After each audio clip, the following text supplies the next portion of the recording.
Subscription کے button کو دبائیے اور ساتھ بیل آئیکن پر کلک کیجیے تاکہ آپ کو تمام ویڈیو فوراً مل سکیں۔ اس ویڈیو پسند آنے کی صورت میں اسے لائک، کمنٹ اور شیئر کرنا مت بھولیں۔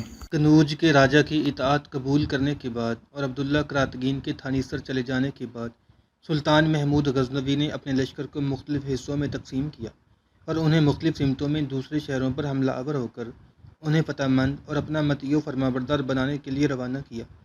لشکر کا ایک حصہ دلی اور میرٹھ کی طرف بڑھا۔ دلی دریائے جمنا کے مغربی کنارے پر واقع ہندوستان کے مشہور اور بڑے شہروں میں سے ایک تھا۔ یہ شمالی ہندوستان کے شاہی خاندانوں کا پایہ تخت بھی رہا۔ کچھ مدت کے لیے بے شک دولت آباد، آگرہ اور لاہور کو بھی کچھ حکمرانوں نے اپنا مرکز بنایا۔ 1911 عیسوی میں برطانوی حکومت کا دارالسلطنت قرار پایا اور اگست 1947 میں بھارت کا دارالحکومت بنا۔ تاریخی کتب سے ثابت ہے کہ پرانے زمانے میں ہندوستان کے فرمانرواؤں کا دارالسلطنت ہستنا پور ہوا کرتا تھا۔ یہ شہر دریائے گنگا کے ساحل پر آباد تھا۔ جب کوروں پانڈوؤں کی مشترکہ فرمانروائی میں نفاق و اختلاف پیدا ہوا تو پانڈوؤں نے دریائے جمنا کے کنارے شہر اندرپت یعنی اندرپرست کو اپنا پایہ تخت قرار دیا۔ قرنوں بعد 440 بکرمی میں راجہ آنندپال تردود نے اندرپت کے نزدیک دلی شہر آباد کیا۔ اس کے بعد رائے پتھورا نے 1200 بکرمی میں یہ قلعہ اور شہر اپنے نام تعمیر کیا۔ بعد میں قطب الدین ایبک اور شمس الدین التمش کا مسکن بھی یہی شہر رہا۔ سلطان غیاث الدین بلبن نے دوسرا قلعہ بنایا جو 666 ہجری میں مرزغن کے نام سے مشہور ہوا۔ 686 ہجری میں ککباد نے دریائے جمنا کے کنارے کیلوکری نام کا ایک نفیس شہر آباد کیا۔ جلال الدین خلجی نے شہر کوشک لال اور علاء الدین خلجی نے کوشک سیری آباد کر کے انہیں اپنے دارالحکومت قرار دیا۔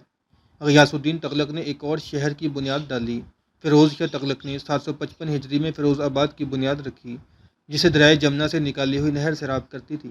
مبارک شاہ نے مبارک آباد بسایا۔ ہمایوں نے 938 ہجری میں قلعہ اندرپت کی مرمت کرا کر دین پناہ نام رکھا اور تخت گاہ قرار دیا۔ شیر شاہ سوری نے شہر کوشک سیری کو ویران کر کے ایک اور شہر آباد کیا اور اس کے بیٹے سلیم شاہ نے 953 ہجری میں قلعہ سلیم گڑھ تعمیر کیا۔ اگرچہ ان فرمانرواؤں نے الگ الگ بستیاں بسا کر تخت گاہ قرار دیں لیکن بیرونی ممالک میں دلی ہی کو ہندوستان کا دارالسلطنت سمجھا جاتا تھا۔ شاہ جہان نے 1048 ہجری میں دلی کے نزدیک شاہ جہان آباد نام کا شہر آباد کیا۔ اس شہر کی آبادی کی رونق اتنی بڑھی کہ تمام پرانے شہر اس میں شامل ہو گئے۔ شاہ جہاں نے 9 محرم 1049 ہجری کو ایک نئے قلعے کی بنیاد رکھی جسے لال قلعہ کہتے ہیں۔ 1857 میں خاندانی مغلیہ کے خاتمہ کے بعد انگریزوں نے جنگ آزادی کے دوران یادگار عمارات کو شدید نقصان پہنچایا اور دارالحکومت کلکتہ منتقل کر دیا۔ دلی شہر کی یادگار عمارتوں میں جامع مسجد، موتی مسجد، قلعہ مسجد، کھڑکی مسجد، کوٹلہ کی مسجد، مسجد قطب الدین ایبک، لال قلعہ، قطب مینار، مقبرہ کبیر الدین، مقبرہ نظام الدین، مقبرہ امیر خسرو، مقبرہ نصیر الدین چراغ، مقبرہ قطب الدین بختیار کاکی، مقبرہ التمش، مقبرہ ناصر الدین محمود، مقبرہ علاء الدین خلجی، مقبرہ غیاث الدین خلجی، مقبرہ فیروز ادھم خان، مقبرہ عبد الرحیم خان خانقاہ اور مقبرہ ہمایوں ہیں۔ بہرحال سلطان کا لشکر کا یہ حصہ بڑی تیزی سے دونوں شہروں یعنی دلی اور میرٹھ کی جانب بڑھا اور ان دونوں شہروں کو بغیر کسی مزاحمت کے فتح کر لیا۔ ایک اور لشکر ساروا کی طرف روانہ کیا۔ یہ جگہ ایک مضبوط اور مستحکم قلعہ تھا اور میرٹھ سے 15 میل جنوب میں واقع تھا۔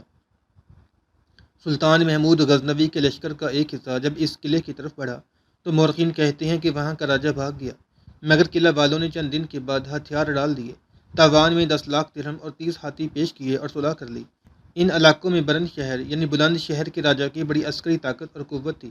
برن یعنی بلند شہر کے راجہ کا نام ہارود تھا، چنانچہ اس نے خم ٹھونک کر سلطان محمود غزنوی کا مقابلہ کرنے کی ٹھان لی۔ اسی دوران اسے ایک تقویت بھی مل گئی اور وہ یہ کہ مہابند اور متھرا کا راجہ گلچندر بھی ایک خاصا بڑا لشکر لے کر اس کی مدد کو پہنچ گیا۔ اس طرح بلند شہر کے راجہ ہارود کی طاقت اور قوت میں خوب اضافہ ہوا۔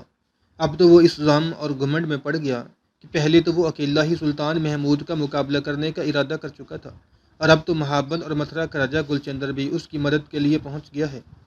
لہٰذا سلطان محمود غزنوی کے مقابلے میں اب اس کی فتح بالکل یقینی ہے۔ جہاں تک بلند شہر کا تعلق ہے تو یہ ہندوستان کے صوبہ اتر پردیش کا ان دنوں ایک خاصا اہم شہر تھا جو مشرقی سمت آگرہ اور علی گڑھ سے میرٹھ جانے والی شاہراہ پر واقع تھا۔ شہر کالی ندی کے کنارے جو شہر کے پاس بہتی ہوئی گزرتی ہے ایک اونچی جگہ آباد ہے اور اسی اونچائی کے سبب اسے بلند شہر کہا جاتا ہے۔ اس شہر کا قدیم نام اس کے بانی برن کے نام پر پہلے برن بھی تھا۔ مورخین لکھتے ہیں کہ سلطان محمود غزنوی نے 409 ہجری میں اس شہر کو فتح کیا اور ہندو راجہ نے سلطان کی اطاعت کر لی اور اپنی 10,000 رعایا کے ساتھ مسلمان ہو گیا۔ بعد میں اس کی اولاد نے اسلام ترک کر دیا۔ 590 ہجری میں قطب الدین ایبک نے اس شہر کو فتح کر کے اپنے داماد اور جانشین التمش کو دے دیا۔ سلطان محمد تغلق کے عہد میں یہ شہر کسانوں کی بغاوت کا مرکز بن گیا۔ سلطان نے بغاوت فروغ کرتے ہوئے اس علاقے کے ارد گرد تمام علاقہ ویران کر دیا۔ مغلیہ دور حکومت میں اس شہر میں امن و امان اور اورنگزیب کے عہد حکومت میں یہاں کے بہت سے لوگوں نے اسلام قبول کر لیا۔ 12ویں صدی ہجری اور 18ویں صدی عیسوی میں مراٹھے شہر کو تباہ و برباد کر کے خود اس پر قابض ہو گئے۔ 1218 ہجری میں یہ شہر انگریزوں کے قبضہ میں چلا گیا۔ بہرحال اسی شہر کے نواح میں دو لشکر ایک دوسرے کے آمنے سامنے ہوئے۔ ایک لشکر سلطان محمود غزنوی کا تھا اور دوسرا متحدہ لشکر مہابند اور متھرا کے راجہ گلچندر اور برن شہر کے راجہ ہروت کا تھا۔ چنانچہ دونوں لشکر جب ایک دوسرے کے آمنے سامنے ہوئے تو مہابند اور متھرا کے راجہ گلچندر اور برن شہر کے راجہ ہروت نے جنگ کی ابتدا کرنے کا فیصلہ کیا۔ چنانچہ دونوں نے اپنے لشکر کو فنام خیز مرئی سرسراہٹوں میں تاریکی کے لبادے اوڑے ادبار کی لامتناہی پرچھائیوں کی طرح آگے بڑھایا۔ پھر وہ سلطان محمود غزنوی کے لشکر پر قلب کو دریدہ، روحوں کو غمزدہ کرتے پت جھڑ کے بے رخ طوفانوں، ہر شے کو غبار راہ بنا کر اڑا دینے والے قہر کے کاروانوں اور ہلاکت خیز بڑھاتے وحشتوں کے آسیب اور ہولناک آتشی لاووں کی طرح حملہ آور ہو گئے تھے۔ دوسری طرف حسب سابق سلطان محمود غزنوی نے اپنے لشکر کو 3 حصوں میں تقسیم کیا۔ مرکزی حصہ اپنے پاس اور دائیں بائیں اپنے سالار مقرر کیے تھے۔ چنانچہ سب سے پہلے سلطان نے اپنے کام کی ابتدا کی۔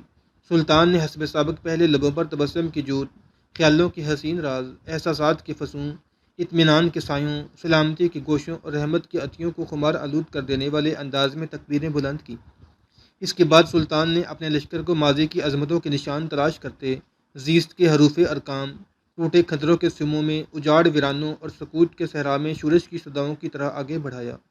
پھر وہ اپنے حصہ کے لشکر کے ساتھ برن کے راجہ ہروت، مہابند اور متھرا کے راجہ گلچندر کے لشکر پر جیہوں اور سیہوں کی کھولتی وادی میں انوکھی اور نئی تہذیب کی آندھیوں، دجلہ و فرات کی دشت کی انگڑائیوں سے اٹھ کر غسل آتش دیتے صحرائی طوفانوں اور نیل کی متحرک غضب ناکیوں سے پیاسے صحرا کے پیچ و تاب کھاتے بگولوں کی طرح حملہ آور ہو گیا تھا۔ سلطان کے حملہ آور ہونے کے بعد اس کے لشکر کا دایاں حصہ اسی کے انداز میں تکبیریں بلند کرتا ہوا حرکت میں آیا، اور وہ بھی دونوں راجاؤں کے متحدہ لشکر پر ہر لمحہ بےکراں اذیت، ہر ساتھ کو اڑتی قیامت میں تبدیل کرتے اشتیاق و اضطراب کے انقلاب، بے کارواں مسافروں کی آنکھوں میں منزل کا قرب بڑھاتے، آندھیوں میں چراغ جلاتے مجاہدوں اور چہروں کی اذیت ناکی بڑھاتے درد کے ہولناک الفاظ کی طرح حملہ آور ہوا تھا۔ لشکر کے دائیں حصہ کے بعد اسی کے انداز میں بایاں حصہ بھی حرکت میں آیا، پھر وہ بھی تکبیریں بلند کرنے کے بعد مہیب شب کے ہراس میں ساحلوں پر چیختی پاگل کرتی ہواؤں، موت کے پیرہن پہناتی چڑھتے ساغر کی خونی موجوں، شام کی بے انت تاریکیوں اور طلسماتی سنسانیوں میں جبر کے تیز جکڑوں کی طرح ٹوٹ پڑا تھا۔ اس طرح برن یعنی بلند شہر کے نواح میں دونوں لشکر اپنی پوری طاقت اور قوت کے ساتھ ایک دوسرے سے ٹکرائے تھے۔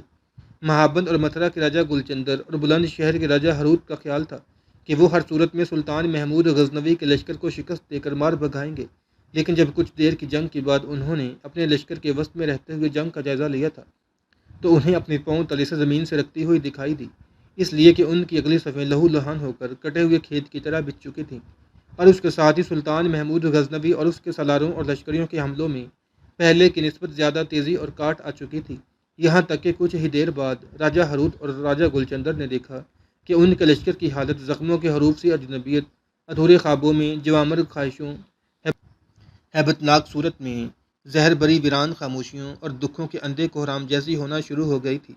یہ صورتحال دیکھتے ہوئے مہابند اور متھرا کا راجہ گلچندر تو اپنے بچے کچے لشکر کو سمیٹتا ہوا اپنے علاقوں کی طرف بھاگ گیا۔ راجہ ہروت نے شکست قبول کی اور گرفتار ہو کر سلطان کے سامنے پیش کیا گیا۔ اس نے اپنے رویہ پر سلطان سے معافی مانگی اور سلطان نے کمال رحمدلی سے کام لیتے ہوئے بلند شہر کے راجہ ہروت کو معاف کر دیا، جس کے نتیجہ میں راجہ ہروت نے اسلام قبول کر لیا، اور اس کے ساتھ ہی بلند شہر کے 10,000 آدمیوں نے بھی ہلکا بگوش اسلام ہونے کا اعلان کیا۔ اس طرح بلند شہر کے نواح میں مہابند اور متھرا اور بلند شہر کے راجہ ہروت دونوں کی طاقت و قوت کو سلطان نے کچل کر رکھ دیا تھا۔ کوشل دیوی سے رخصت ہونے کے بعد عبداللہ کراتگی نے ابھی چند میل کا سفر طے کیا ہوگا کہ پشت کی جانب سے ان علاقوں میں سرگردہ مسلمان مخبر اپنے گھوڑوں کو سر پر دوڑاتے ہوئے اس سے آن ملے۔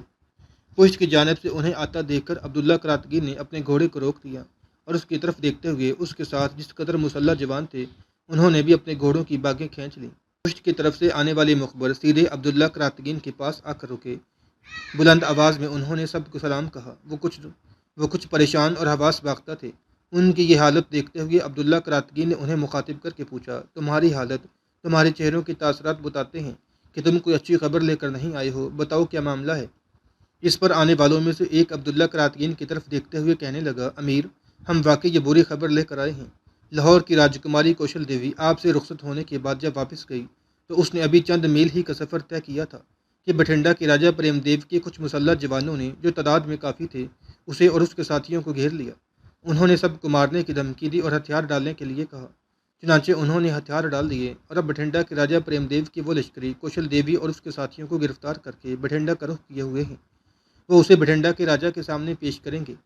اگر تو بٹھنڈا کے راجہ کو یہ خبر نہیں ہوئی کہ اس کے بیٹے گووند راج کو قتل کر دیا گیا ہے، تب تو وہ شاید وہ کوشل دیوی کو اپنے یا اپنے کسی عزیز کے حرم میں داخل کر دے گا، اور اگر اسے یہ خبر ہو گئی کہ اس کے بیٹے گووند راج کو موت کی گھاٹ اتار دیا گیا ہے اور اسے مارنے میں کوشل دیوی کا بھی ہاتھ ہے، تب ہمیں خدشہ ہے کہ وہ کوشل دیوی کو زندہ نہیں چھوڑیں گی۔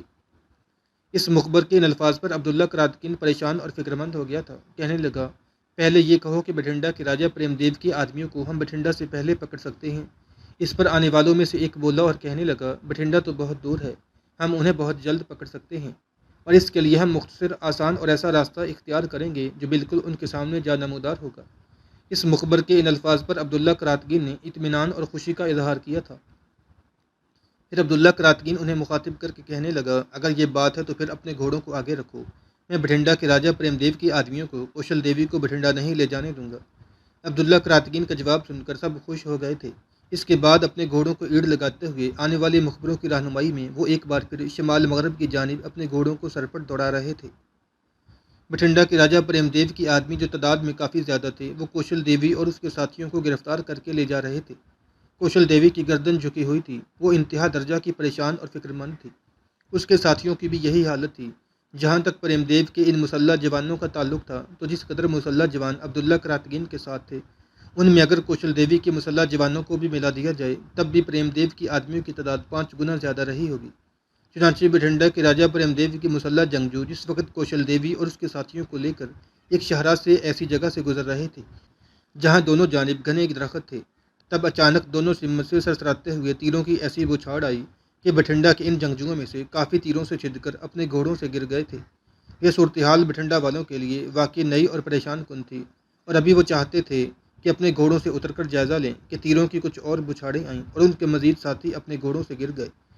اتنی دیر تک دائیں بائیں سے کچھ مسلح جوان ان کی راہ روک کر کھڑے ہوئے، اور ان مسلح جوانوں سے آگے عبداللہ کراتگین آن کھڑا ہوا تھا۔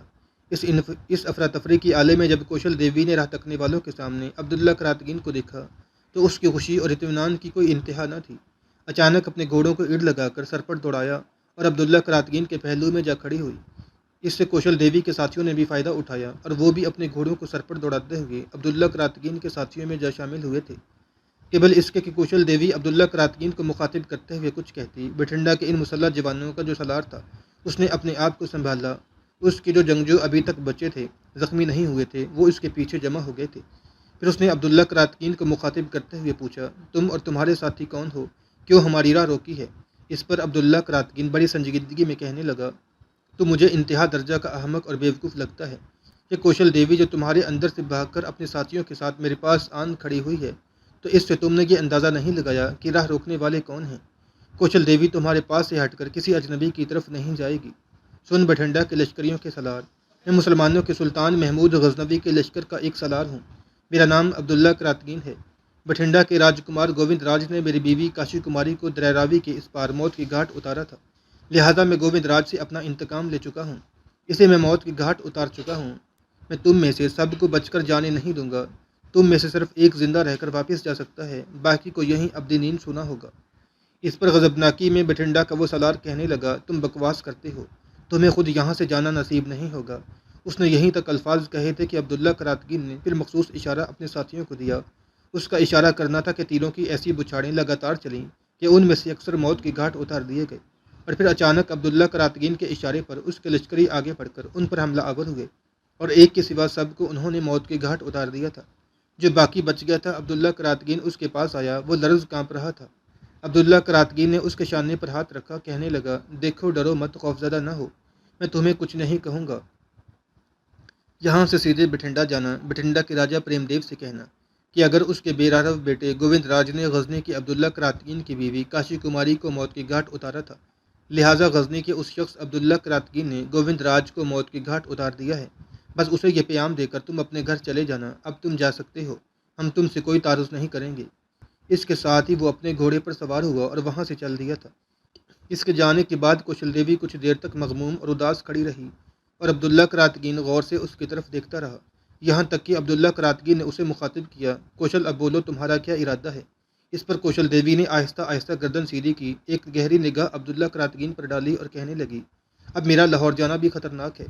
گووند راج کے مرنے کی خبر بہت جلد پھیل جائے گی اور یہ بھی مشہور ہو جائے گا کہ اس کے قتل میں بھی شامل ہوں، لہٰذا لاہور کا نیا راجہ جے پال بغیر کسی سوچ بچار کے مجھے یقیناً بٹھنڈا کے راجہ پریم دیو کے حوالے کر دے گا، اور وہ میرے ساتھ یقیناً ایسا سلوک کرے گا، بلکہ ایسا برا سلوک کرے گا جس کا اندازہ بھی نہیں لگایا جا سکتا۔ عبداللہ کراتگین کچھ دیر گہری سوچوں میں ڈوبا رہا، پھر کہنے لگا، اگر تم پسند کرو تو میں اپنے کچھ مسلح ساتھیوں کے ساتھ تمہیں غزنی بھیج دیتا ہوں، وہاں تم محفوظ رہ سکو گی۔ وہاں میرا بھائی ہے، اس کی بیوی ارجان ہے، میری بہن کی ساس ہے، ان کے نام پیغام بھیج دوں گا، وہ تمہارا خیال رکھیں گے، اور جب تم دیکھو کہ لاہور کے حالات تمہارے حق میں درست ہو گئے ہیں تو پھر تم پہلے کی طرح اپنے شہر میں آ کر قیام کر لینا۔ اس موقع پر کوشل نے ایک گہری نگاہ عبداللہ کراتگین پر ڈالی، پھر کہنے لگی، غزنی میں نہ میرے ساتھ کسی کا تعارف ہے، نہ کوئی مجھے جانتا ہے، لہٰذا میں وہاں رہ کر کیا کروں گی؟ کیا ایسا ممکن نہیں کہ میں آپ کے لشکر میں رہ سکوں؟ وہاں میں سب جگہوں سے زیادہ محفوظ ہوں گی، وہاں نہ بٹھنڈا کا راجہ مجھ پر ہاتھ ڈال سکتا ہے، نہ لاہور کا راجہ جے پال مجھے اپنا ہدف بنا سکتا ہے۔ کوشل دیوی کے ان الفاظ پر عبداللہ کراتگین کچھ سوچنے لگا تھا کہ کوشل نے پھر اسے مخاطب کیا، میں آپ کو یقین دلاتی ہوں کہ میں وہاں رہتے ہوئے آپ کے لیے کسی خطرے کا باعث نہیں بنوں گی۔ اس موقع پر ہلکے سے انداز میں عبداللہ کراتگین نے کوشل دیوی کا سر تھپتھپایا اور کہنے لگا، کوشل ایسی بات نہیں ہے، بہرحال اگر تم لشکر میں رہنا چاہتی ہو تو میں تمہاری خواہش کا احترام کروں گا۔ اچھا چلو اپنے گھوڑے پر سوار ہو اور یہاں سے کوچ کرتے ہیں اور لشکر کا رخ کرتے ہیں۔ عبداللہ کراتگین کے ان الفاظ پر کوشل دیوی کی خوشی کی کوئی انتہا نہ تھی، وہ پیچھے ہٹی، جو مسلح جوان اس کے ساتھ آئے تھے وہ ان کے ساتھ اس نے تھوڑی دیر بڑی رازدارانہ گفتگو کی، چنانچہ وہ اپنے گھوڑوں پر سوار ہو کر وہاں سے رخصت ہو گئے۔ اچھلنے کے انداز میں بڑی تیزی کے ساتھ کوشل دیوی اپنے گھوڑے پر بیٹھی، عبداللہ کراتگین اور اس کے ساتھی بھی اپنے گھوڑوں پر بیٹھ چکے تھے، اس کے بعد وہ اپنے گھوڑوں کو مشرق کے رخ سرپٹ دوڑا رہے تھے۔